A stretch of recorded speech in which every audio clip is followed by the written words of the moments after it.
Les hélices de l'hélicoptère ont ralenti et nous avons atterri sur l'aire d'atterrissage.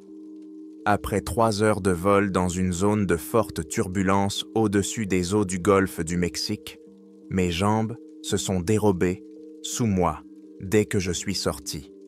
Devant mes yeux s'étendait une plateforme maritime, un immense complexe industriel sorti tout droit de l'eau. En 15 ans de travail sur des plateformes de forage, je n'avais jamais rien vu d'aussi grandiose. Elle occupait une superficie incroyablement grande, selon mes estimations, 3 fois supérieure à celle des installations habituelles. J'ai attrapé mon sac de voyage et me suis dirigé vers un bâtiment qui ressemblait à un point d'accueil. 2 hommes armés d'armes automatiques m'ont barré le passage. Leur visage était impassible et professionnel. Les armes n'étaient clairement pas là pour faire joli. « Votre carte d'identité et votre autorisation », a dit le plus grand des deux. J'ai tendu la main pour sortir mes papiers et les documents relatifs à ma mutation. Ethan, le nouvel ingénieur en chef du forage. Le garde vérifia mes informations à l'aide d'un scanner portable, puis examina attentivement mon visage, le comparant à l'image sur l'écran. Son collègue ne quittait pas des yeux l'horizon, et non moi. Étrange. Sur la plupart des plateformes de forage, la priorité était donnée à la sécurité contre les menaces potentielles venant de la mer, et non à la surveillance des eaux environnantes. « Passez », a finalement dit le premier gardien en me rendant mes papiers. « Suivez la ligne jaune jusqu'au point d'accueil. » J'ai suivi la bande jaune peinte sur le pont, à travers les couloirs remplis de lecteurs de cartes clés et de caméras de surveillance à chaque coin. Assez étrange pour une plateforme pétrolière. Cet endroit ressemblait davantage à un laboratoire secret ou à une base militaire. Partout, il y avait des portes en acier avec des plaques indiquant différents niveaux d'accès, et sur beaucoup d'entre elles étaient inscrits « Réservé au personnel autorisé ». Une femme était assise derrière le verre pare-balles du bureau d'accueil. Elle a repris mes empreintes digitales et scanné mes yeux avant de me remettre une carte clé sans me regarder. « Niveau d'accès 2 », a-t-elle dit. « N'essayez pas d'ouvrir les portes marquées, 3 ou plus. » J'ai acquiescé et pris la carte. À qui dois-je m'adresser? Au maître Noé, El Est, service d'exploitation. Elle m'indiqua le couloir suivant. Suivez la ligne jaune. Noah était un homme sévère d'environ 45 ans, aux cheveux gris courts et à la posture droite, caractéristique des personnes ayant un passé militaire. Il leva à peine les yeux de sa tablette lorsque j'entrai dans son bureau. « Ethan », constata-t-il, sans intonation interrogative. « Vos références sont impressionnantes. Les plateformes Palmer Riggs, la mer du Nord, le Kazakhstan. Pourquoi avez-vous accepté ce poste? » La question me prit au dépourvu. La plupart des maîtres ne s'intéressaient pas aux raisons pour lesquelles vous acceptiez un travail. Seule votre capacité à le mener à bien comptait pour eux. 3 fois plus que mon dernier contrat, répondis-je, avant d'ajouter honnêtement, et par curiosité. La description du poste ne donnait que peu de détails, à part la mention de méthodes d'extraction spécialisées. Les yeux de Noah se plissèrent légèrement. Ici, nous apprécions la discrétion. Ce n'est pas pour rien que votre contrat contient une clause de confidentialité très stricte. Il regarda à nouveau sa tablette. Votre voisin sera Landon. Il est ici depuis 3 ans. Il vous montrera les logements. Demain, à 6 heures du matin, vous recevrez toutes les instructions et votre mission. « Et qu'est-ce qu'on fort ici exactement ?» demandai-je. « Nous étudions le sol. » Noah leva les yeux, son visage dénué de toute émotion. « Du pétrole, Ethan. Que pourrions-nous forer d'autre ?» Quelque chose dans son ton m'incita à ne pas poser d'autres questions, du moins, pour l'instant. « Je n'ai plus de questions, monsieur. »« Très bien. Landon sera dans la salle à manger. El Est, 3e niveau. » Je suivis les lignes jaunes jusqu'à la salle à manger, une pièce moderne avec de vraies fenêtres donnant sur l'océan. La plupart des plateformes sur lesquelles j'avais travaillé n'avaient pratiquement pas de fenêtres. Mais ici, tout un mur était vitré. La nourriture sentait aussi meilleure que sur n'importe quelle plateforme de forage où j'avais pu me rendre. La salle à manger était à moitié pleine. Une trentaine de personnes d'Ahoudil étaient en train de dîner. Je pris un plateau avec ce qui ressemblait à un vrai steak et des légumes, et non pas la nourriture lyophilisée habituelle, et j'ai regardé autour de moi. « Vous devez être Ethan », dit une voix derrière moi. Je me retournai et vis un homme d'une trentaine d'années, au regard méfiant. Il portait la même tenue que tous les autres, mais se tenait différemment, observant attentivement chacun. « Landon », se présenta-t-il en me tendant la main. « Je suis votre voisin. » Sa poignée de main était ferme, mais brève, presque réticente. Il désigna d'un geste de la main une table libre, éloignée des autres. « Depuis combien de temps travaillez-vous dans l'industrie pétrolière » demanda-t-il lorsque nous nous assîmes. « 15 ans, répondis-je. J'ai commencé comme foreur juste après l'université et j'ai gravi les échelons jusqu'à devenir ingénieur. Et vous ? 5 ans ici, 2 sur d'autres sites. » Ces réponses étaient laconiques, mais concises.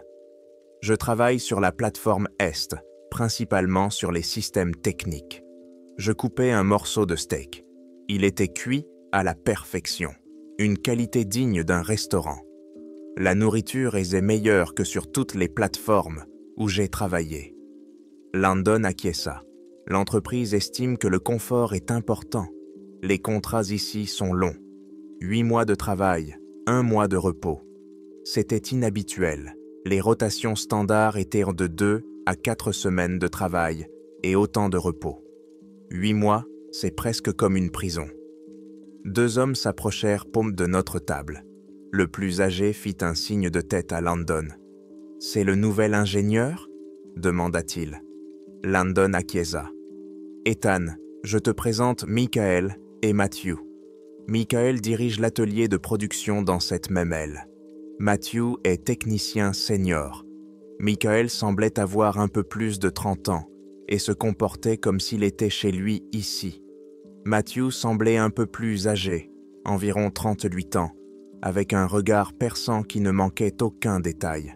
« Bienvenue, » dit Michael en s'asseyant. « Comment s'est passé le vol ?»« Longue, » répondis-je. J'ai eu le temps de contempler l'océan vide. « On s'habitue à l'isolement, » dit Matthew en picorant dans son assiette.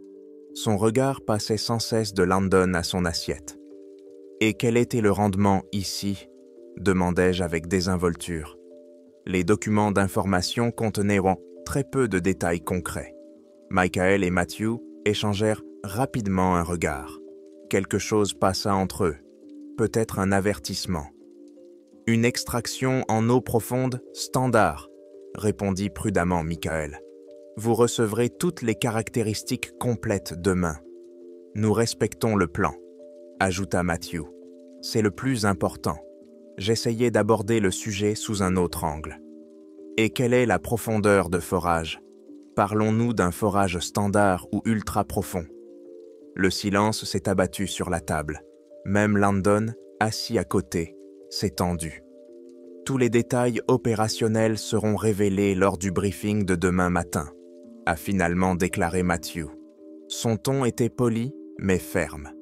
Le sujet était clos. Le reste du dîner s'est déroulé autour de discussions sur les équipes sportives de Houston et sur la qualité de la réception de la télévision par satellite ici. Chaque fois que j'essayais d'aborder les spécificités de la plateforme ou son fonctionnement, il répondait de manière extrêmement vague ou changeait simplement de sujet. Ces gens cachaient quelque chose et n'essayaient même pas de le dissimuler. Après le dîner, Landon m'a conduit à nos quartiers. La chambre était plus grande que les cabines standards. 2 lits confortables, un petit coin salon, une salle de bain séparée avec une bonne pression d'eau. Comme dans la salle à manger, notre chambre avait une fenêtre. Elle donnait sur l'ouest, permettant de voir l'horizon où le soleil se couchait sur l'océan. Le couvre-feu est recommandé à 22h00.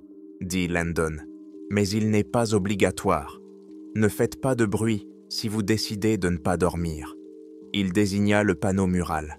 C'est le système de communication. Le bouton bleu sert pour les annonces générales, le rouge pour les urgences. Ne touchez pas au noir. Et à quoi sert le bouton noir ? Demandai-je.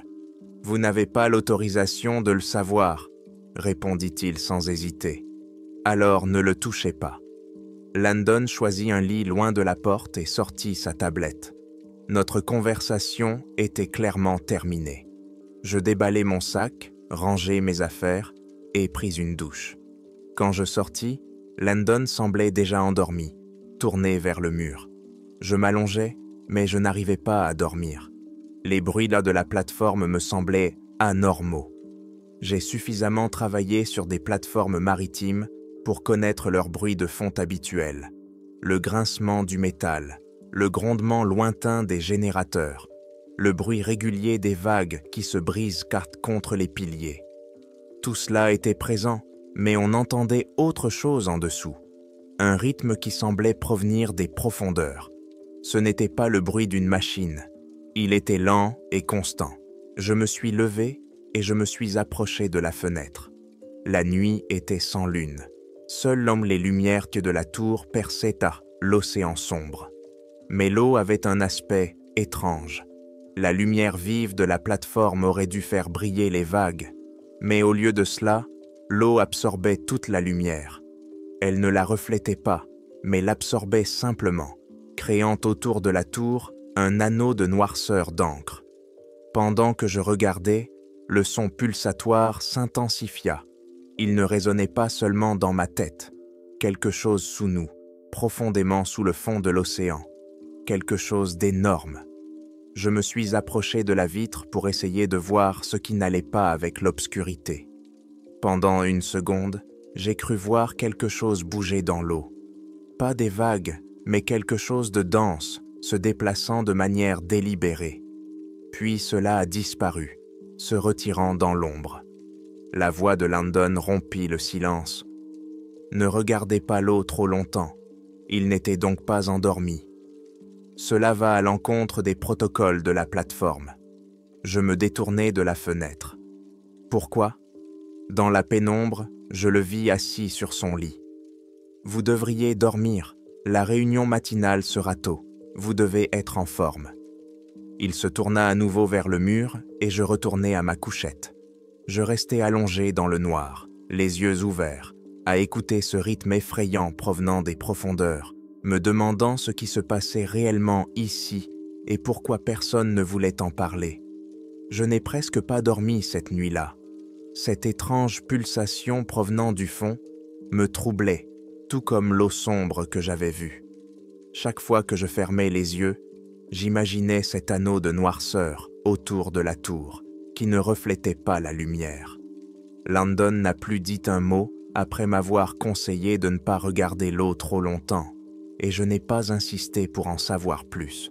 Lorsque le réveil a sonné à 5h30 du matin, j'avais l'impression d'avoir été renversé par un camion. Landon était déjà réveillé, habillé et assis au bord de son lit, attendant. « Tu as mauvaise mine » m'a-t-il dit. « Merci. » Je me suis frotté le visage. Au moins, le café était bon ici, au moins meilleur que ce à quoi on pourrait s'attendre. Tu en prendras un en allant à la réunion. Je pris rapidement une douche, essayant de dissiper le brouillard dans ma tête. Le débit de l'eau était étonnamment puissant. Alors que j'enfilais l'uniforme fourni par l'entreprise, je remarquai que Landon me regardait dans le miroir. « Quoi ?» demandai-je. « Rien. Allons-y. » Noah n'aime pas les retards. La salle à manger était en pleine effervescence matinale. Après avoir pris mon petit déjeuner, je remplis un grand thermos de café qui sentait meilleur que tout ce que j'avais jamais bu sur les plateformes offshore. Landon me conduisit à travers une série de couloirs jusqu'à une grande salle de conférence où étaient déjà assises une vingtaine de personnes. Noah se tenait debout devant, consultant sa tablette. Il leva les yeux lorsque nous entrâmes et regarda sa montre d'un air significatif. 5 minutes, dit-il en s'adressant à tout le monde. Je trouvai une place libre à côté de Michael, qui me salua d'un signe de tête. Le café était aussi fort et aromatique que son odeur le laissait présager. Alors que je prenais une autre gorgée, Noah posa sa tablette et se tourna vers l'assemblée. « Briefing matinal », annonça-t-il sans préambule. Avant de passer aux tâches, un rappel de nos paramètres de travail uniques. Il appuya sur un bouton et la lumière s'atténua. Un écran numérique apparut sur le mur derrière lui, affichant une coupe transversale de la plateforme et de l'océan en dessous, spécialement pour notre nouveau membre de l'équipe. Noah me regarda sans détourner les yeux. Et pour rafraîchir la mémoire de tous les autres, cet objet se trouve dans ce que la société appelle la poche d'exception. Les lois standards de la physique se comportent ici de manière imprévisible. C'est pourquoi nous avons des protocoles qui vont au-delà des mesures de sécurité habituelles sur les installations maritimes. Ma fatigue s'est instantanément évaporée. En 15 ans de carrière dans l'industrie pétrolière, je n'avais jamais entendu parler d'une telle chose. Michael a dû remarquer ma réaction, car il a légèrement secoué la tête pour me faire signe de me taire. Noah a tapoté l'écran, et une liste de règles est apparue à l'écran. Règle numéro 1. Il est interdit d'observer les eaux environnantes pendant une période prolongée. 30 secondes maximum. Ce n'est pas une superstition. Cela repose sur des incidents documentés. Il a continué à énumérer les points. Règle numéro 2. Aucun contact physique avec l'eau. Si quelque chose tombe par-dessus bord, signalez-le immédiatement. N'essayez pas de le récupérer. Troisième, lors de tout travail en plein air, maintenez une communication radio constante. Si la communication est interrompue pendant plus de 60 secondes, les protocoles d'urgence sont automatiquement activés. Règle numéro 4. Signalez immédiatement tout phénomène inhabituel. N'essayez pas d'enquêter par vous-même. Matthew leva la main à l'autre bout de la table. Monsieur, au sujet de la règle numéro 4, qu'est-ce qui est considéré comme un phénomène inhabituel? Le visage de Noah se crispa. Vous connaissez la politique de la société en matière de détail, Matthew. Si vous voyez quelque chose qui ne devrait pas se trouver sur une plateforme pétrolière ou dans le golfe du Mexique, signalez-le. L'absence de réponse directe resta suspendue dans l'air. Je balayai la salle du regard, observant les visages. Personne ne semblait surpris par la réponse évasive de Noah. Ces gens savaient mince quelque chose qu'ils ne disaient sans pas. Passons aux tâches du jour, a poursuivi Noah. Ethan, vous et Michael êtes affectés au site de production de l'aile Est. Il vous familiarisera avec nos systèmes. Landon, vous êtes affecté à la station de surveillance numéro 3. Matthew, continuez à calibrer les capteurs sud. Les autres, vérifiez vos tablettes pour connaître vos affectations. Il hocha la tête en nous laissant partir.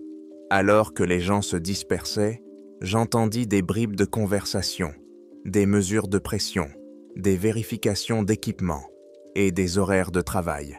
Même après un briefing aussi étrange, il restait des pétroliers ordinaires, faisant leur travail. Michael me tapota l'épaule, prêt à partir pour la visite. Je le suivis dans les couloirs jusqu'à l'ascenseur.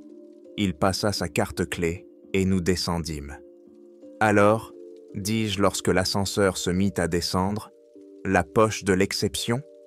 Michael soupira. Écoutez, je sais ce que ça peut paraître, mais il se passe des choses étranges ici. Si vous suivez les règles, vous êtes en sécurité. Quelle chose étrange exactement? L'ascenseur s'arrêta et Michael sortit sans répondre. Nous entrâmes dans un immense espace ouvert, rempli de matériel de forage. L'atelier de production. Il ressemblait à n'importe quelle installation maritime de haute technologie. Pupitre de commande, écran de surveillance, équipement lourd. Voir quelque chose de familier était presque réconfortant après toutes ces bizarreries. « C'est l'atelier de production Est », dit Michael. l'une des 4 plateformes de forage principales. Votre poste est ici. Il m'a conduit jusqu'au pupitre de commande qui donnait sur le puits de forage principal. L'équipement était high-tech, mais fonctionnait selon des principes que je comprenais parfaitement. Manomètre, capteur de température, indication de couple, tout ce que je connaissais bien. « Votre travail est simple, » dit Michael. « Vous devez surveiller ces systèmes et maintenir les paramètres de forage optimaux. Signaler toute anomalie directement à moi ou à Noah. » Je passai ma main sur les commandes, me sentant pour la première fois depuis mon arrivée comme chez moi. Quelle est notre profondeur actuelle? 12 342 mètres, et nous continuons à descendre. Je relevai brusquement la tête. C'est au-delà de ce qui est des possibles avec les technologies modernes. L'expression de Michael resta impassible. Comme l'a dit Noah, la poche d'exception. Il me montra les protocoles de sécurité modifiés, des interrupteurs d'urgence supplémentaires, des systèmes de surveillance redondants et des voies d'évacuation indiquées sur chaque mur. Chaque poste de travail était en liaison directe avec les services de sécurité et d'assistance médicale. Cela semble excessif pour une plateforme pétrolière, ai-je fait remarquer. Mieux vaut prévenir que guérir. Michael a pointé du doigt une série d'écrans diffusant des images sous-marines. Il surveille la zone autour des structures de soutien de la plateforme. Si vous voyez quelque chose d'inhabituel, appuyez sur le bouton bleu. Les images montraient un fond marin normal autour d'énormes piliers, mais quelque chose dans la qualité de l'image semblait anormal. Elle était trop nette pour une vidéo sous-marine à une telle profondeur. Qu'est-ce qui alimente ces caméras? La résolution est incroyable. Notre propre technologie, répondit Michael, sa réponse habituelle à tout ce qui sortait de l'ordinaire. Nous avons poursuivi notre visite du site de production. J'ai remarqué de petits détails qui ne cadraient même pas avec le tableau d'ensemble. Des modifications apportées à l'équipement qui semblaient avoir été conçu pour protéger contre quelque chose d'autre que les risques habituels. Un renforcement inhabituel de toutes les barrières adjacentes à l'eau et des symboles étranges, apposés sur certaines portes qui ne correspondaient à aucun code de sécurité connu. Vers midi, Michael m'a ramené à la cantine pour le déjeuner. J'ai remarqué Landon assis seul à une table et je l'ai rejoint, prenant un plateau avec des plats qui semblaient provenir d'un restaurant haut de gamme. « Comment s'est passée la visite ?» a demandé Landon. « Instructive », ai-je répondu, en essayant de parler de manière neutre. « Du bon matériel », Landon étalait sa nourriture sur son assiette. « Ils vous ont lu le discours sur Ark-Karman ?»« Oui, vous y croyez ? Peu importe ce que je crois. Les règles sauvent des vies. » Il baissa la voix. « Il y a beaucoup de turnover ici. Les gens sont mutés. Soudainement, sans explication. Le mois dernier, 5 personnes ont disparu en une nuit. Je me suis souvenu des gardes armés de fusils automatiques, de la sécurité excessive, des avertissements concernant l'eau. Où ont-ils été transférés ? Landon haussa les épaules. La compagnie possède des sites partout dans le monde. Certains demandent eux-mêmes à être transférés après quelques mois. D'autres ? Il s'interrompit, puis changea de sujet. Mais la nourriture est bonne. Juste après le déjeuner, Michael continua à me faire visiter le site jusqu'à la fin de notre quart de travail. Le soir venu, j'avais la tête pleine de tout ce que j'avais vu et entendu. Cet endroit enfreignait tellement de règles généralement acceptées dans le secteur, et leurs explications étaient absurdes. La poche d'exception, où les lois de la physique fonctionnent différemment. Cela ressemblait au scénario d'un film de science-fiction. De retour dans ma chambre, j'ai pris une douche et me suis changé. Landon n'était pas là, ce qui m'a permis d'être seul. Je me suis approché de la fenêtre, surveillant l'heure. En regardant l'océan sombre, j'ai remarqué des gardes qui marchaient bien sur les passerelles extérieures. Ils regardaient tous l'eau, leurs armes prêtes à tirer. Il ne nous protégeait maintes pas contre des menaces extérieures. Il veillait à ce que quelque chose ne sorte de l'océan. J'ai remarqué un mouvement à l'horizon. Un navire aux lumières vives se dirigeait vers nous depuis l'est. Ce n'était pas un cargo. Il était plus petit et son pont était encombré d'équipements. À première vue, il s'agissait d'un navire de recherche. Je l'ai regardé s'approcher, me demandant quelle recherche il pouvait bien mener dans cet endroit étrange. Landon revint alors que je m'éloignais de la fenêtre. « J'ai vu le navire de recherche arriver », dis-je distraitement. Il regarda la fenêtre, puis me regarda à nouveau. « Ils vont et viennent, ça fait partie de l'opération. » Quel genre d'opération nécessite à la fois des pétroliers et des chercheurs? Landon ne répondit pas. Il se prépara silencieusement à dormir, et je fis de même. Cette nuit-là, le bruit pulsatoire provenant des profondeurs semblait plus fort, plus insistant. Je restais éveillé pendant des heures, à l'écouter, pensant à l'eau sombre et aux gardes scrutant les vagues. Au matin, je vérifiai à nouveau la fenêtre. Le bateau de recherche avait complètement disparu. Mais en me rendant au petit déjeuner, je remarquai que de nouveaux équipements, qui n'étaient pas là la veille, étaient en train d'être installés sur la plateforme sud. Le changement est arrivé plus vite que je ne m'y attendais. Après seulement 3 jours sur la plateforme, j'ai été transféré à l'équipe de nuit dans l'aile est. Ce changement m'a semblé soudain. Je venais de terminer mon déjeuner à la cantine et je me retrouvais déjà à accompagner l'équipe de jour, me préparant à passer 12 heures seul. La nuit dans l'aile était différente. L'activité diurne avait laissé place à un silence effrayant, seulement rompu par les bruits de mécanique de l'équipement de forage.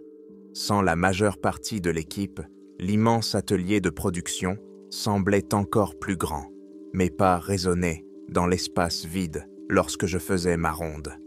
J'ai passé les premières heures à vérifier les mesures de pression et à surveiller l'état de l'équipement. Les chiffres restaient étrangement stables, malgré la profondeur incroyable du forage. D'après les registres, nous avions atteint 12 358 mètres, ce qui était impossible selon les normes habituelles. Chaque fois que je pensais à cette profondeur, mes pensées revenaient à l'étrange explication de Michael. La poche d'exception. La nuit semblait interminable. À 2 heures du matin, j'ai fait le tour du périmètre intérieur de la plateforme, notant les données de l'inspection technique et recherchant d'éventuels problèmes. La solitude m'a donné le temps de réfléchir à tout ce que j'avais vu depuis mon arrivée. La forte présence de gardes, l'étrange obscurité dans l'eau et le nouvel équipement sur la plateforme sud, dont personne ne voulait parler. À 3 heures du matin, le silence s'est intensifié. Je suis retourné à la station de surveillance et me suis servi une autre tasse de café dans le thermos. Le goût était meilleur que ce à quoi on pouvait s'attendre dans une tour en mer. J'ai noté les relevés horaires et j'ai remarqué que nous avions descendu encore de quelques mètres. Le forage se poursuivait sans interruption, progressant constamment vers les profondeurs. À 3h17 du matin exactement, des cris humains ont retenti à travers le bruit mécanique de la plateforme. Je me suis levé d'un bond, renversant mon café sur la table. Les cris se sont répétés, humides et terrifiants, provenant du pont inférieur. J'ai saisi la radio. « Ici Ethan, de la production Est. Des cris sont audibles depuis le pont inférieur. » Quelqu'un répond. La radio a grésillé avant que la voix de Noah ne retentisse. Tout le personnel doit rester à son poste. La sécurité intervient. Ma main s'est figée sur la radio. Les cris continuaient, se mêlant désormais aux hurlements. Le protocole standard prescrivait de rester sur place en cas d'urgence, sauf ordre direct de venir en aide. Je me suis dirigé vers l'escalier, sautant 2 marches à la fois. Je descendis sur le pont inférieur, où un passage extérieur contournait la plateforme. Les cris s'intensifièrent lorsque je poussai la lourde porte vers l'extérieur. L'air nocturne m'envahit, humide et glacé. La scène qui se déroulait sur le pont me fit m'arrêter. 3 gardes encerclaient un ouvrier près de la barrière. Je reconnus Eli, l'un des foreurs.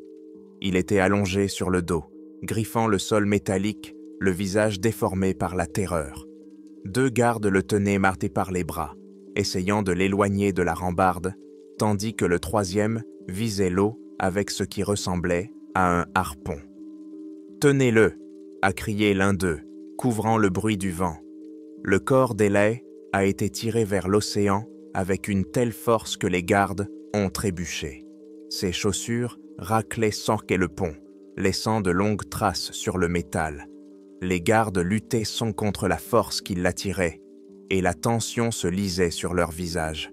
« Que se passe-t-il » criai-je en m'approchant pour aider. L'un des gardes se tourna vers moi.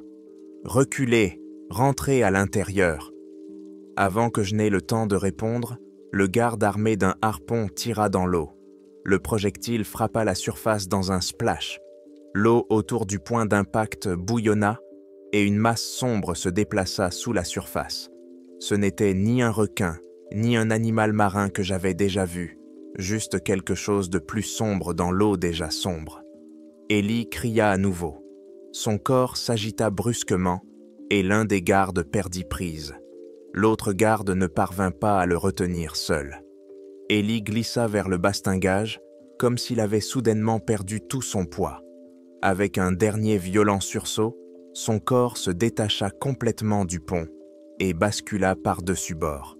Il disparut dans l'eau sans éclaboussure, comme si la surface l'avait simplement aspiré. Puis, plus rien. Le remous s'est arrêté. L'eau était devenue lisse et calme, comme si rien ne s'était passé. « Homme à la mer !» a crié le garde dans son talkie-walkie. « Plateforme et pont inférieur. » En quelques secondes, de nouveaux agents de sécurité sont arrivés. Puis Noah s'est précipité vers moi, à bout de souffle. « Rentrez à l'intérieur », ordonna-t-il d'une voix plate et froide. Les protocoles de verrouillage ont été activés. Je ne pouvais plus bouger. Qu'est-ce qui l'a emporté? C'était anormal. Rentrez immédiatement. Noé m'attrapa par la main et me traîna vers la porte. Tout le personnel doit immédiatement regagner ses quartiers. Ce n'est pas un exercice. Son ordre fut diffusé par haut-parleur dans toute la plateforme. Des gardes se tenaient à différents endroits, veillant à ce que tout le monde se rende dans les quartiers d'habitation. Pendant qu'on nous poussait dans les couloirs, j'entendais des bribes de communication radio, rassemblement des équipes de recherche, mise à l'eau des bateaux, délimitation des zones de recherche. Quand j'arrivai dans ma chambre, Landon était déjà là, entièrement habillé, assis sur le lit. Il ne semblait pas du tout surpris par le confinement. « Que s'est-il passé ?» demanda-t-il d'une voix délibérément neutre. « Un type nommé Eli a été emporté par-dessus bord, répondis-je en faisant les 100 pas dans notre petite chambre. Ils n'ont pas pu le retenir. Il a été entraîné comme sur une ligne de pêche. Mais il n'y avait rien de visible. Landon ferma les yeux un instant. « Merde » murmura-t-il. « Encore. » « Encore » Je m'arrêtai. « Ça s'était déjà produit ?» Il jeta un rapide coup d'œil au coin de la pièce, puis au plafond. « On ne peut pas en parler. Pas ici. » L'avertissement dans ses yeux était évident. Nous sommes de rester assis pendant des heures dans un silence tendu, à attendre. Le verrouillage restait en vigueur, avec des annonces régulières, ordonnant à tout le personnel non essentiel de rester dans les locaux. À 7h43 du matin, la communication vocale s'était réactivée. À l'attention de tous les employés, les protocoles de confinement sont levés. L'équipe de jour peut reprendre ses fonctions habituelles. L'équipe de nuit reste en service prolongé, jusqu'à nouvel ordre. Landon se leva. « Ils l'ont trouvé », dit-il d'un ton indifférent. « Comment le sais-tu ?»« Ils le trouvent toujours. » Il se dirigea vers la porte. « Allons prendre le petit déjeuner. » La salle à manger était remplie d'une énergie nerveuse. Les gens baissaient la voix jusqu'à murmurer lorsqu'un nouveau venu entrait. Noah apparut alors que la plupart des gens étaient déjà rassemblés et s'approcha de l'avant de la salle. « Attention !» ordonna-t-il. Le silence se fit dans la pièce. À 0h17, l'employé Ely Harris a été victime d'une crise d'épilepsie alors qu'il travaillait sur la plateforme Est. Pendant la crise, il est tombé par-dessus bord. Après une opération de recherche à grande échelle, M. Harris a été retrouvé à environ 2 miles du site. Il était vivant et reçoit des soins médicaux. Il sera transféré aujourd'hui vers un hôpital sur le continent. J'ai failli m'étouffer avec mon café. Une crise d'épilepsie ne correspondait pas du tout à ce que j'avais vu.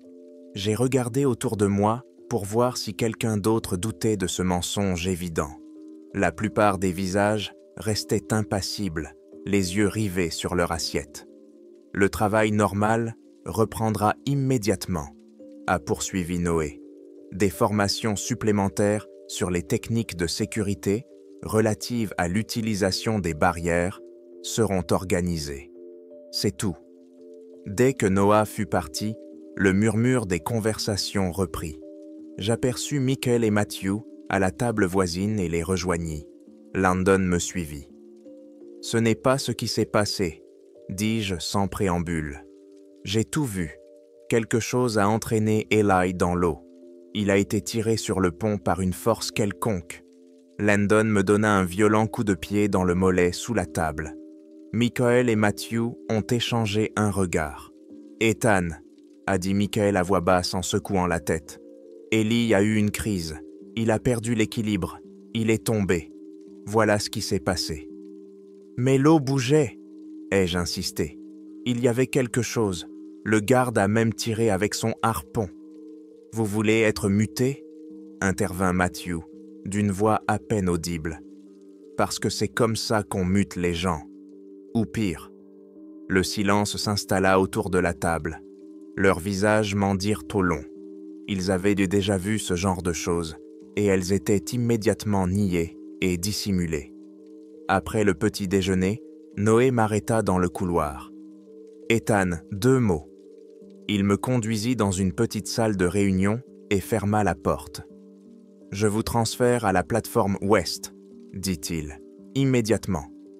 La plateforme Ouest, le plus loin possible du lieu de l'incident. « Pourquoi ?» demandai-je, connaissant déjà la réponse. « Nous avons besoin de votre expérience là-bas. » Son visage ne trahissait rien. « Présentez-vous au superviseur Jared à 14h00. Il vous mettra au courant. » Et ce que j'ai vu hier soir, nous savons tous les deux que ce n'était pas une crise. Le visage de Noah s'assombrit. Ce que vous pensez avoir vu a été déformé par l'obscurité, la distance et le stress de la situation d'urgence. L'équipe médicale a confirmé qu'il s'agissait d'une crise d'épilepsie. Et les gardes, le harpon, ce truc dans l'eau? Les gardes n'étaient pas présents quand Eli est tombé. L'arme n'a pas été utilisée. Vous avez mal interprété les événements à cause du stress. Il se pencha vers lui. C'est votre premier et dernier avertissement, Ethan. Le rapport officiel indiquera qu'Eli a eu une crise et est tombé par-dessus bord. Toute autre version sera considérée comme une violation de votre accord de confidentialité, ce qui entraînera votre licenciement immédiat et d'éventuelles poursuites judiciaires. La menace planait entre nous. « Suis-je clair ?» demanda Noah. « Parfaitement, » répondis-je. « Très bien. Plateforme Ouest, 14h00. » Il ouvrit la porte. « Bon appétit. » Je retournai dans ma chambre pour prendre une douche et me changer avant de me rendre à la plateforme Ouest. Je fis un détour par l'infirmerie, prétextant un mal de tête. À travers la petite fenêtre de la porte, j'ai vu Eli allongé sur son lit, les yeux ouverts mais complètement vides, fixant le plafond. Son corps ne bougeait pas, à l'exception d'un lent mouvement de montée et de descente de sa poitrine. Une équipe médicale en combinaison de protection l'entourait, prélevant des échantillons et prenant des mesures. L'une d'elles m'aperçut et s'approcha rapidement de la porte. « Cette zone est dit restreinte », dit-elle en me bloquant la vue. J'ai besoin d'un médecin, j'ai mal à la tête, dis-je. Mais je peux revenir plus tard. Le poste médical de premier niveau se trouve dans la zone résidentielle. Ce n'est qu'un poste médical de recherche. Elle attendit que je me retourne et m'éloigne. Poste médical de recherche. Pas des soins médicaux ordinaires. Quoi qu'il soit arrivé à Eli, il n'avait pas été soigné. Il avait été étudié. À 2h de l'après-midi, je me suis présenté à la plateforme Ouest, comme on me l'avait ordonné. Le superviseur Jared m'a donné des instructions sur les tâches de surveillance, identiques à celles que j'effectuais sur la plateforme Est. Les écrans affichaient la même opération de forage incroyablement profonde, les mêmes indications de pression étrangement stables. Une fois installé à mon nouveau poste, j'ai regardé l'eau qui entourait la plateforme Ouest. De là, je pouvais voir presque toute la tour. Au loin, un hélicoptère descendait vers l'aire d'atterrissage. Le personnel médical poussait vers lui un brancard sur lequel reposait un corps immobile, recouvert d'un drap. Ellie était transféré vers un hôpital sur le continent, mais l'hélicoptère ne décolla pas en direction du continent. Il fit demi-tour et se dirigea vers la mer, vers l'horizon, où avait disparu le navire de recherche que j'avais vu 3 jours auparavant, après l'incident avec Ellie. La plateforme avait changé. Au début, ce n'était pas perceptible. Le même équipement faisait du bruit. Les mêmes lampes fluorescentes bourdonnaient au-dessus de ma tête. Le même goût de café industriel persistait dans les salles de repos. Mais sous cette routine, quelque chose était différent. Je l'ai remarqué pour la première fois tôt le matin du 2e jour, lorsque l'hélicoptère est arrivé. 4 hommes sont descendus sur l'héliport, se déplaçant comme les unités militaires que j'avais vues lors des formations à la sécurité dans mes emplois précédents. Contrairement aux gardes habituels qui saluaient les travailleurs qui passaient, ces hommes regardaient autour d'eux avec un regard froid et critique. Ils portaient ouvertement des pistolets et ne communiquaient entre eux qu'à l'aide de petits écouteurs et non de talkies-walkies standards. Au 3e jour, l'équipe de la plateforme Est avait été éliminée. Au moins 8 ouvriers que je voyais régulièrement à la cantine avaient disparu, y compris tous ceux qui étaient en service avec Ellie cette nuit-là. « Où est Joel ?» ai-je demandé à Michael lorsque nous nous sommes croisés dans le couloir. Joel travaillait à la console à côté d'Ellie. Michael a jeté un coup d'œil à la caméra de surveillance la plus proche avant de répondre. Mutation urgente. Raison familiale. Ekai, Julio, 2 autres employés de la plateforme que je n'avais pas revus depuis l'incident. Même chose, les transferts, ça arrive. Il accéléra le pas, visiblement désireux de mettre fin à la conversation. Une fois mon quart de travail sur la plateforme Ouest terminé, je pris ma décision. Le mal de tête qui pulsait derrière mes yeux me donnait une excuse parfaite. Je me rendis à l'infirmerie au niveau C, passai ma carte-clé devant la porte et appuyai sur le bouton de l'interphone. « Infirmerie, identifiez-vous » répondit une femme. « Ethan, j'ai un mal de tête qui ne passe pas. » La porte s'ouvrit dans un sifflement. À l'intérieur, la salle d'attente ressemblait à un centre médical standard. Des tables d'examen, des armoires à la pharmacie, une table derrière laquelle était assise une infirmière en uniforme qui leva les yeux vers moi. « Quel est le problème ?» demanda-t-elle. « J'ai mal à la tête depuis ce matin, ça empire. » Elle me désigna la table d'examen. « Asseyez-vous, je vais vous donner quelque chose pour ça. » Pendant qu'elle se tournait vers l'armoire à pharmacie, j'ai regardé autour de moi. Une 2e porte était entr'ouverte au fond du centre médical. À travers l'interstice, j'ai aperçu quelque chose qui ressemblait à un lit d'hôpital avec des sangles. « Ça vous dérange si je passe d'abord aux toilettes ?» demandai-je avec désinvolture. « Par là. » Elle désigna la porte à droite sans lever les yeux. J'attendis qu'elle se concentre sur l'armoire à pharmacie, puis traversai rapidement la pièce et me dirigeai vers la porte entr'ouverte. 3 pas rapides et je me retrouvais derrière elle. L'espace derrière la porte ne ressemblait en rien à la salle d'attente. Des lumières de blanche, vives, éclairaient des équipements qui m'étaient inconnus. Des moniteurs affichant des indications étranges. Des appareils émettant un bourdonnement grave. Et au centre, un lit d'hôpital auquel Ellie était attachée. Ses yeux étaient ouverts, fixés au plafond, sans cligner. Ils avaient l'air anormaux. Ses pupilles étaient très dilatées, ce qui donnait à ses yeux une couleur presque entièrement noire. Sa peau avait une étrange teinte cireuse, et on pouvait voir des lignes sombres sous celle-ci, probablement des veines. Une femme en blouse de laboratoire blanche se tenait près du lit, prélevant du sang du bras d'Ellie. Elle notait quelque chose sur sa tablette, entièrement concentrée sur son travail, jusqu'à ce qu'elle me remarque et lève les yeux. Ses yeux se dilatèrent. « Cette zone est de restreinte. » Elle s'avança pour me bloquer la vue. « Vous devez partir immédiatement. » L'infirmière apparut derrière moi. « Monsieur, les toilettes se trouvent mais de l'autre côté. Il faut une autre autorisation pour entrer ici. » « Désolé, ce n'est pas la bonne porte, » dis-je en essayant de paraître embarrassé, mais je jetai un dernier regard à Ellie. Son corps semblait anormal, trop immobile, comme s'il respirait contre son gré.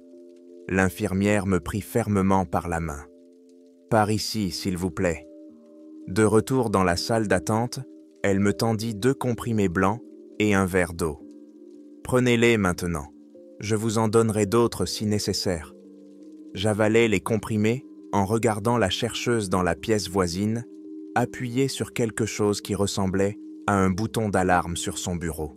« Vous devriez retourner dans votre chambre et vous reposer, » m'a dit l'infirmière en me guidant vers la sortie du couloir. Je me suis rapidement dirigé vers la zone résidentielle, réfléchissant à ce que je venais de voir. Elaya n'était pas soigné. Il était étudié et il lui était arrivé quelque chose de bien plus grave que de presque se noyer. Le soir, j'attendais Landon dans notre chambre. Quand il entra enfin, je ne perdis pas de temps. « Nous devons parler d'Ellie, » dis-je. Landon s'immobilisa, regarda autour de lui avant de répondre. « Je ne sais pas de quoi vous parlez. Je l'ai vu aujourd'hui, à l'infirmerie. Il est toujours là, attaché à un lit, comme un rat de laboratoire. » Landon s'est approché du lavabo et a ouvert le robinet à fond. Il m'a fait signe de m'approcher. « Pas ici, » a-t-il chuchoté sous le bruit de l'eau qui coulait. « Ils écoutent. »« Qui écoute ?»« Tout le monde, » répondit-il en levant les yeux. « Ellie n'est pas le premier, tu comprends ? Il y en a eu 3 autres l'année dernière. »« 3 autres qui ont été emportés par l'eau ?» demandai-je à voix basse. Il acquiesça. La compagnie appelle ça des accidents ou des crises, mais ils ont été emportés exactement comme Ellie. Par quoi? Je ne sais pas. La peur dans ses yeux semblait réelle. Personne ne sait, ou personne parmi ceux qui parlent, ne reste ici très longtemps. Et qu'est-il arrivé aux autres? Ils ne sont jamais revenus sur la plateforme. Landon ferma brusquement le robinet. C'est tout ce que je dirais. Allons dîner. Ce soir-là, la salle à manger était remplie de tension. Les conversations semblaient forcées, avec de longues pauses et un choix de mots prudent. Les nouveaux agents de sécurité étaient assis à une table séparée, observant tout le monde. Personne ne mentionna Elaya ni les autres travailleurs disparus. Cette nuit-là, j'étais allongé dans mon lit, écoutant une étrange pulsation provenant de sous la plateforme. Elle semblait plus forte qu'auparavant, plus insistante. Landon s'endormit rapidement, sa respiration était profonde et régulière. Je regardais le plafond, pensant aux yeux noirs d'Ellie et aux chercheurs qui lui avaient prélevé du sang. Le matin arriva après une nuit agitée.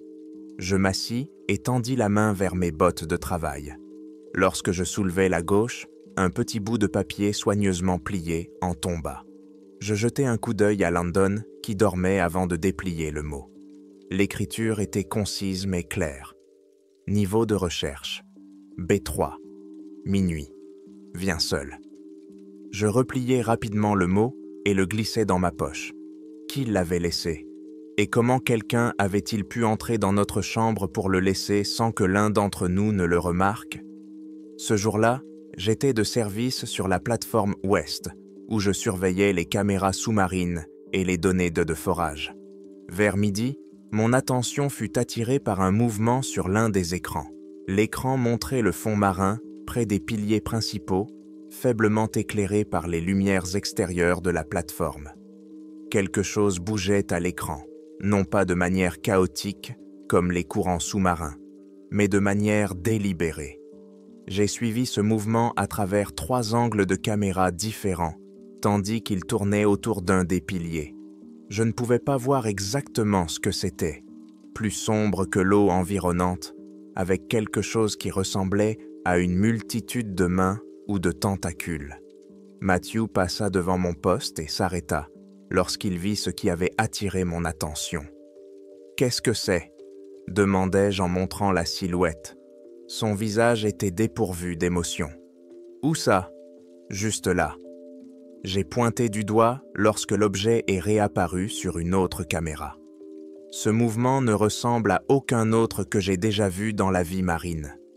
Sans dire un mot, Matthew a tendu la main et appuyé sur plusieurs touches.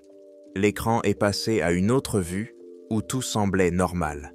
« Diagnostic système », dit-il à voix haute en sortant sa radio. « Ici Matthew, je lance un diagnostic des caméras 7 à 12 sur la plateforme Ouest. Interruption temporaire de la transmission. »« Compris », répondit la voix. « Autorisé. » Il se tourna vers moi, le visage impassible. « Parfois, les canaux sous-marins causent des interférences. Il n'y a pas lieu de s'inquiéter. »« Ce ne sont pas des interférences, » dis-je. Il y avait quelque chose qui bougeait. « C'est juste un jeu de lumière dans l'eau. Ça arrive tout le temps. » Il s'éloigna, mais s'installa derrière la console voisine, d'où il pouvait observer mes actions. J'essayais de revenir au canal initial, mais mon accès était limité jusqu'à la fin de mon service. Je continuais à vérifier mécaniquement les capteurs et à entrer des chiffres, mais mes pensées étaient occupées par le mot dans ma poche. Niveau de recherche B3. Je ne l'avais vu sur aucune carte du site. Il devait s'agir d'une zone restreinte, nécessitant une autorisation plus élevée que la mienne. Je devais le trouver sans me faire prendre par la sécurité, qui surveillait désormais tout de plus près. À la fin de mon quart, j'ai pesé les risques. Quoi qu'il se passe sur cette plateforme, cela dépassait le cadre des travaux de forage inhabituels ou des accidents du travail. Quelque chose dans l'eau emportait les gens, et au lieu d'y mettre un terme, la compagnie les étudiait. J'ai décidé d'aller au B3 à minuit. La vérité valait le risque. Je devais regarder la vérité en face. Savoir ce qui se passait ici pouvait vous sauver la vie. Cela pouvait faire la différence entre rester en vie et devenir le prochain à être attaché à un lit, les yeux vides et sombres. J'ai passé le reste de mon quart à accomplir machinalement mes tâches, mais mes pensées étaient concentrées sur un seul objectif. B3 à minuit. La note trouvée dans ma chaussure était soit un leurre, soit ma seule chance de découvrir la vérité. Le service d'ingénierie de la plateforme Ouest était bondé, mais j'ai trouvé un moment pour prendre dans ma boîte à outils un fin conducteur et un petit kit de diagnostic des circuits. Si la porte était équipée d'une serrure électronique, je pourrais la contourner à l'aide de ces outils. À la fin de mon service, je me suis rendu à la salle à manger pour donner l'impression que tout était normal. Landon était là et je l'ai rejoint pour discuter du planning des services comme si de rien n'était. « À minuit, dis-je en baissant la voix pour couvrir le bruit de la cantine, je me rends au niveau recherche. » Landon cessa de mâcher. « Tu es fou? Tu ne peux pas faire ça. Ils vont te détruire. » Ils mentent à propos de la crise d'Eli, à propos de la raison pour laquelle nous sommes ici. Je dois savoir ce qu'ils cherchent. N'y va pas. J'ai vu comment ils transfèrent tous les gens. Ce n'est pas un simple licenciement. Tu disparaîtras. Si je reste, je serai le prochain à être emporté par ce qui rampe dans l'eau. Je dois au moins essayer. » Landon repoussa violemment son assiette. « D'accord, mais si tu y vas, ne compte pas sur moi pour te fournir un alibi. Je ne mentirai pas à Noah. Je n'ai pas besoin d'alibi. J'ai besoin que tu dormes, et profondément. » Je suis retourné dans ma chambre et j'ai commencé à me préparer. J'ai caché les outils dans la poche de la combinaison que je portais sous mes vêtements. À 9 heures du soir, je me suis couché. Landon a tourné et retourné dans son lit avant de s'endormir. J'ai attendu que sa respiration devienne régulière et profonde, ce qui a pris plus d'1 heure. Le temps m'a semblé atrocement long. Je suis resté allongé, à écouter les bruits de la plateforme. Contrairement à l'aile ouest, où je travaillais pendant la journée, l'aile est, où se trouvaient les quartiers d'habitation, était étonnamment silencieuse. Tout le monde dormait ou faisait semblant de dormir. La profonde pulsation provenant de sous la plateforme était rythmée et constante, comme les battements cardiaques d'un énorme animal endormi. À minuit pile, je me levai prudemment. Je jetai un coup d'œil à Landon pour m'assurer qu'il ne bougeait pas. J'enfilai mes chaussures et quittai la pièce sans faire de bruit. Les couloirs étaient sombres, éclairés uniquement par des lumières rouges de service installées près du sol. Cela créait immédiatement une impression de mystère et de menace. Il n'y avait que 2 caméras à ce niveau, et je les ai facilement contournées en restant près des murs. Je me suis dirigé vers l'ascenseur de service qui, d'après ce que je me souvenais des instructions, menait aux niveaux inférieurs. J'ai inséré ma carte de niveau 2, mais l'ascenseur n'a pas bougé. Mon autorisation ne me permettait pas de descendre aussi bas. J'ai dû emprunter les escaliers de service. Je descendais lentement, écoutant chaque grincement et chaque gémissement du métal. À chaque niveau que je franchissais, il faisait plus froid et l'odeur d'ozone et de métal s'intensifiait. J'ai trouvé le couloir que je cherchais au niveau B. Il était étroit et complètement vide. Les caméras y étaient des plus nombreuses, mais elles étaient déguisées en grille d'aération. La porte du niveau B3 était massive, avec un renfort en acier épais, et surtout, elle était équipée d'un lecteur de carte clé avec un rétroéclairage rouge et un petit clavier pour entrer le code. Ma carte ne fonctionnerait pas ici. J'ai sorti mon kit de diagnostic et un fil fin. L'installation était ancienne, ce qui lui donnait des ports de service accessibles sous le lecteur. J'ai inséré délicatement le fil fin dans le port, en touchant prudemment les contacts pour ne pas déclencher l'alarme. J'ai senti une faible décharge électrique. Le circuit était sous tension. La sueur coulait le long de ma tempe. Je m'attendais à entendre une alarme qui aurait immédiatement attiré les gardes armés, mais seul un léger clic retentit. Un voyant vert s'alluma sur le clavier. La serrure s'ouvrit. Je sortis rapidement mes outils et poussai la porte. Elle était lourde et hermétique. Elle se referma derrière moi avec un léger et sinistre bruit d'aspiration. Je me retrouvais dans un autre monde. La lumière y était d'un blanc aveuglant et l'air stérile et froid. Ce n'était pas une installation de forage, mais un complexe scientifique. Les murs étaient recouverts de carrelage et, le long de ceux-ci, se trouvaient des rangées d'installations frigorifiques et de tables encombrées d'équipements complexes qui m'étaient inconnus. Le bruit des systèmes de survie et de ventilation était fort, couvrant tous les autres sons. J'ai enlevé mes gants pour sentir la froid du carrelage sous mes pieds. Je m'avançais dans le complexe. La première pièce était un laboratoire, mais au lieu de produits chimiques, je vis des échantillons biologiques dans de grands réservoirs en verre. Je m'approchais.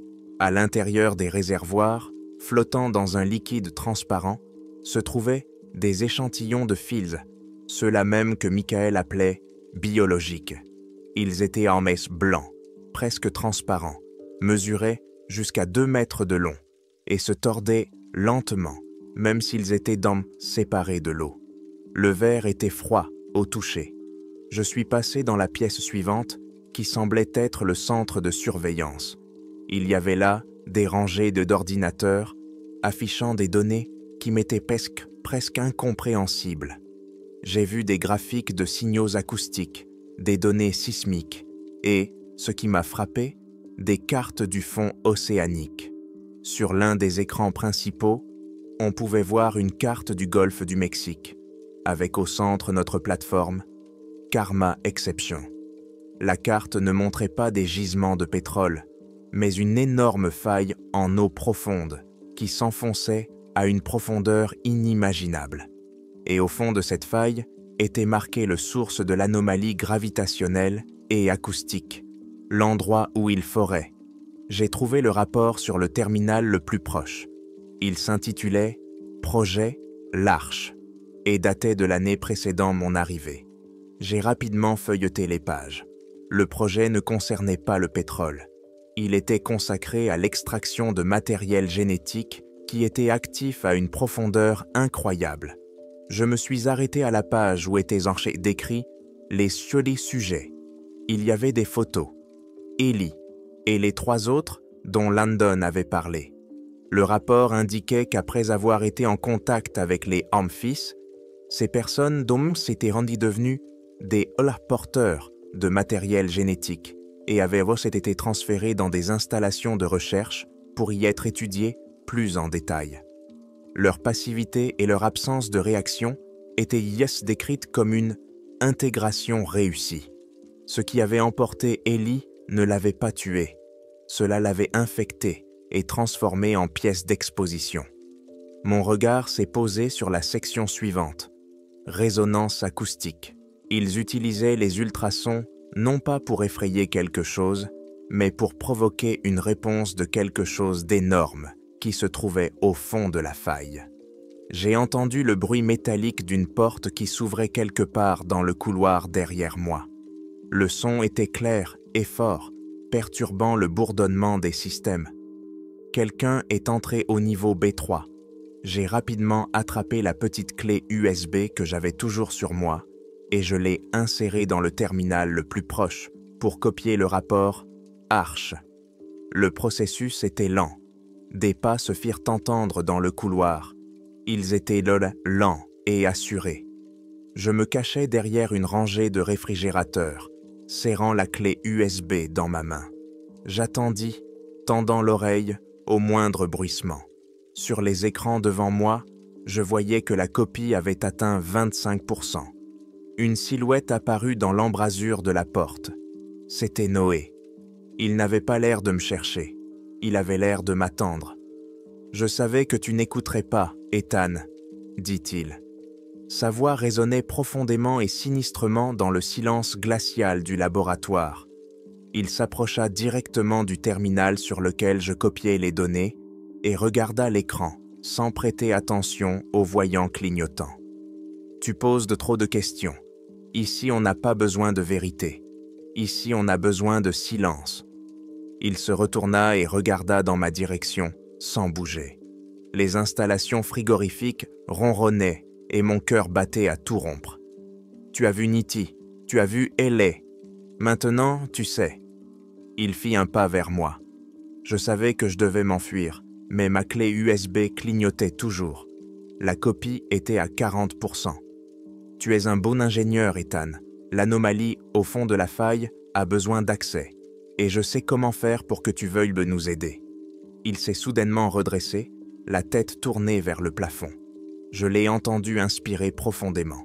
« Tu es-y resté trop longtemps dans la poche. » Noah se précipita vers moi. Je n'attendis pas. Je retirai la clé USB du port avant la fin de la copie. Seulement 45%. Cela devait suffire. Je me mis à courir dans la direction opposée, vers la sortie de service qui, d'après mes calculs, menait à un autre escalier. « Arrête !» La voix de Noah était forte et brusque.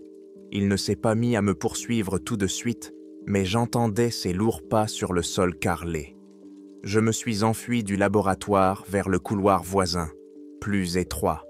Il y avait moins de lumière et moins de caméras ici. J'ai atteint la porte de secours. J'ai passé ma carte de niveau 2. Mais Ellisle est resté verrouillé.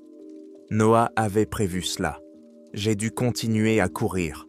J'entendais Noah derrière moi crier dans son talkie-walkie, donnant des ordres que je ne pouvais pas comprendre, couverts par le bruit de la ventilation. Devant moi se trouvait un petit ascenseur réservé au personnel, marqué du niveau B3. Je suis entré, j'ai rapidement appuyé sur le bouton C, les quartiers d'habitation. Les portes se sont fermées et l'ascenseur a commencé à monter. Je suis arrivé à l'étage résidentiel, je suis sorti de l'ascenseur et j'ai couru dans les couloirs. Je devais rejoindre ma chambre, récupérer mes affaires et trouver un moyen de contacter le monde extérieur avant que Noah ne me rattrape. Mon téléphone, caché dans ma combinaison, était mon seul salut et ma seule preuve. Je me précipitai dans ma chambre. Landon se réveilla et s'assit sur son lit. « Qu'est-ce qui se passe ?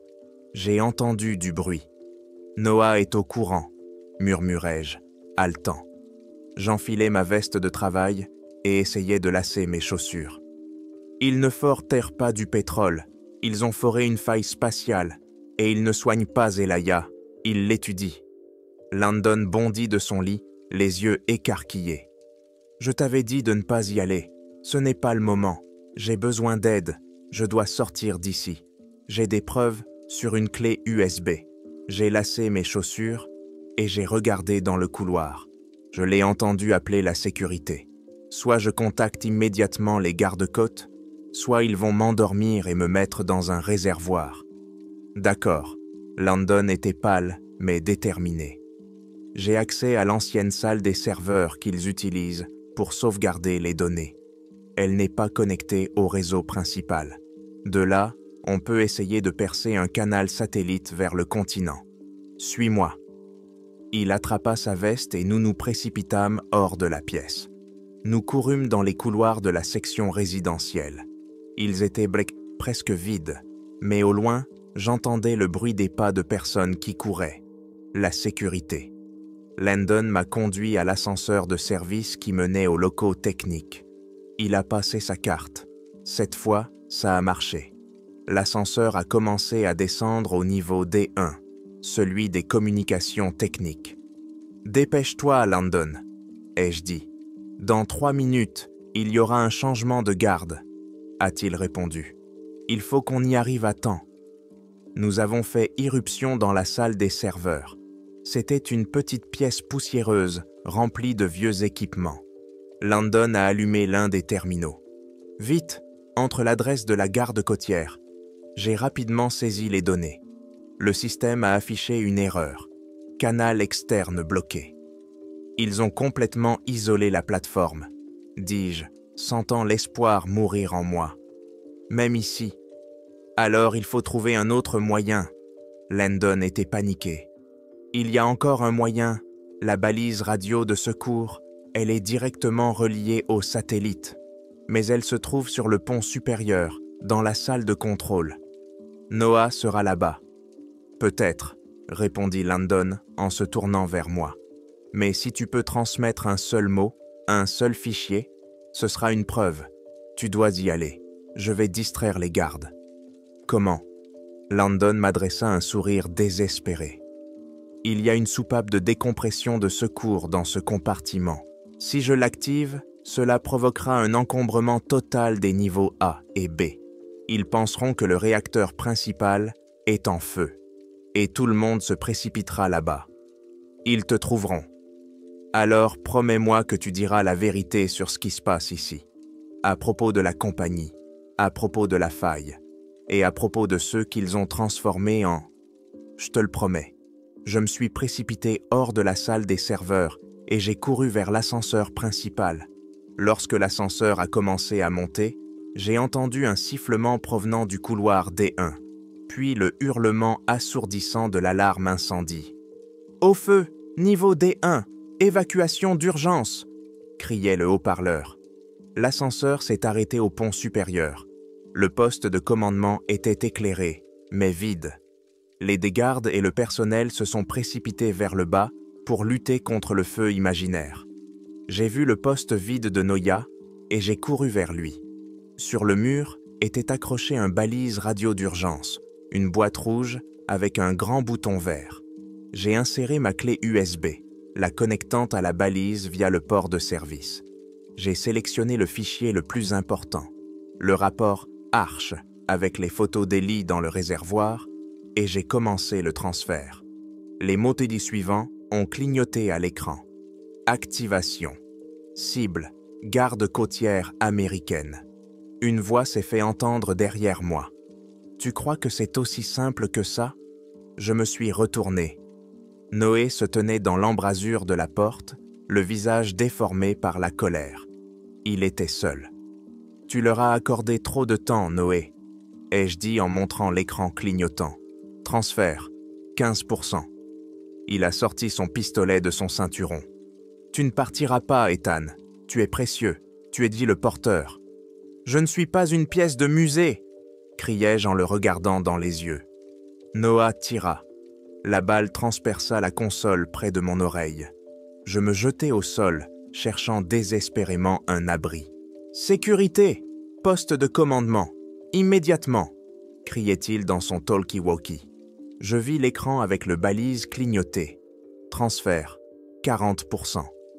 Encore un peu. Je saisis un extincteur, le jetai en direction de Noah et me précipitai hors du poste de commandement vers l'aire d'atterrissage. Heureusement, l'hélicoptère était là. « Hé !» ai-je crié au pilote assis dans la cabine. « Évacuation d'urgence! Panne du réacteur !» Effrayé par le hurlement de l'alarme et les cris dans la radio, le pilote a immédiatement démarré le moteur. Je sautai dans la cabine alors que Noah courait vers l'héliport, un pistolet à la main. « Arrête !» cria Noah. L'hélicoptère décolla brusquement du pont. Je regardai le phare à l'intérieur du poste de commandement. Transmission, 99%. Prêt. L'hélicoptère s'envola vers le continent. Je m'effondrai sur le siège, haletant, et regardai mes mains. Sur mes poignets, sous la peau, je vis de fines lignes sombres qui pulsaient lentement sous ma peau. J'étais infecté. J'étais devenu porteur. Je sortis mon téléphone et regardai le fichier copié. J'avais réussi à télécharger 45% des données, et le fichier avait été transféré. Je n'avais pas sauvé Landon, je n'avais pas sauvé Ellie, mais j'avais arraché leur secret et je l'avais envoyé.